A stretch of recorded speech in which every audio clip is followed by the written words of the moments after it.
Kako je bilo pol z biciklom pa tisto vožnjo, te zanima? Upravljanje je bil zelo kratk, test, zelo kratka vožnja. V plani se mi sicer bleso zapeljati, ampak so se pokrat zadeve zgodile. Polno enih drugih stvari, ki je bil čas, je bil sloporeme, dež. Tako da kdaj drugič. Prej sem še za nasvet poklical pa vprašal mojo svetovalko na očesni kliniki.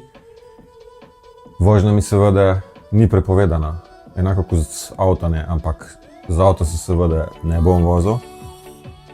Mi je bila pa vožnja odsvetovana. Zdaj, kako bo s tem naprej, bom seveda sam odločil, bom sam presodil. Jaz vem, da brati ne morem normalno, brez pripomočkov.